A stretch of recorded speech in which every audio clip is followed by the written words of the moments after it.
Gue inget banget, dulu pas sekolah gue nyari sukarelawan buat mewakili sekolah gue di acara yang ada di luar sekolahan gue, kebetulan kelas gue harus bawa satu perwakilan gitu. Karena ya kebetulan kelas gue ini ya kelas yang attitude muridnya paling bagus. Jadi ya pas teman-teman gue ini lagi nentuin siapa yang bakalan jadi perwakilan sekolah, gue cuma tidur doang. Dikarenakan gue emang kagak peduli sama yang begituan, tapi apesnya teman-teman gue malah nunjuk gue buat yang jadi perwakilan sekolah. Mereka ngomongnya, kau aja Ren, cuma perlu datang doang kok. Itu yang jadi masalahnya. Gue males banget gerak buat pergi ke acara begituan. Tapi karena gue sadar kalau itu salah gue sendiri karena guanya malah tidur di kelas, jadi gue kagak protes ke mereka. Singkat cerita pas perwakilan sekolah disuruh datang ke titik kumpul, gue di situ jadi tahu kalau teman gue itu cewek yang cantik pula. Gue awalnya mikir kalau sekolah sengaja milih cewek yang cantik biar image sekolah gue bagus. Tapi pas gue tanyain ke cewek kenapa dia bisa kepilih, dia malah jawab, tadinya aku kasihkan main HP pas lagi voting, jadinya ya gitu. Di situ gue langsung paham. Karena si cewek ini senasib sama gua ditumbalin. Terus hingga cerita pas si guru udah dateng, dia ngasih tahu kalau kita bakalan tinggal di tempat acara itu semingguan. Sisanya ya cuma disuruh bawa barang-barang gitu kayak baju ya gitulah cuy. Singkat cerita pas sudah ada di lokasi acara, awalnya semua peserta yang ikut acara itu bakalan dipandu gitu, terus dilatih baris berbaris. Gua mah santai aja, karena dulu gua pernah jadi pemimpin upacara meskipun cuma sekali. Tapi si cewek ini dongok dikit. Dia bener-bener kagak bisa sama sekali. Jadi karena gua kasihan, gua mutusin buat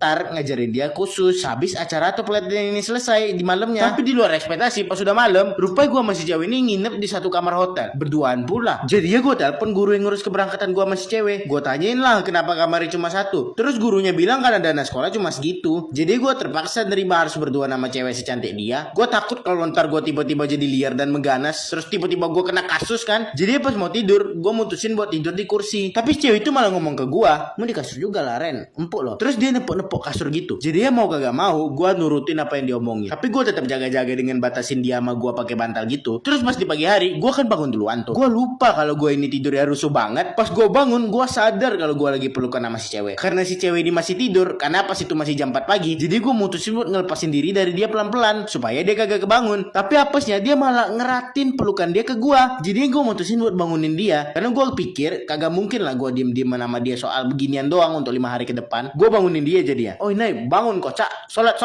Terus pas si cewek selesai gosok-gosok mata dia tiba-tiba langsung nyepak perut gua, ditendang cuy. Terus dianya malah nuduh gua ngapa-ngapain, padahal dia duluan yang meluk gua. Tapi pas itu gua kagak ngeladenin dia, karena gua mau siap-siap buat mandi duluan. Karena gua tahu kalau cewek mandi pasti bakalan lama banget. Singkat cerita pas selesai latihan, kan udah malam tuh. Pas gua lagi berduaan sama si cewek, gue ngomong gini ke dia, "Oh Inai, kok nggak takut kah kalau aku ngapa-ngapain?" Terus dia jawab, "Enggak lah, kalau kau ngapa-ngapain aku dikit aja, melayang biji kau." Di situ gua ngeliatin dia kayak bingung gitu. Terus tiba-tiba dia ngomong, "Nggak percaya ya?" Terus karena gua gabut, jadi gua deketin si cewek. Terus dianya awalnya kayak sok berani gitu. Pas gue udah makin deket, si cewek malah jadi kayak malu-malu gitu. Gue mulai ngerasa sedikit bersalah. Tapi karena udah terlanjur ya gue gasin aja, kagak boleh setengah-setengah. Pas gue udah deket parah sama dia, gue ngomong gini ke dia.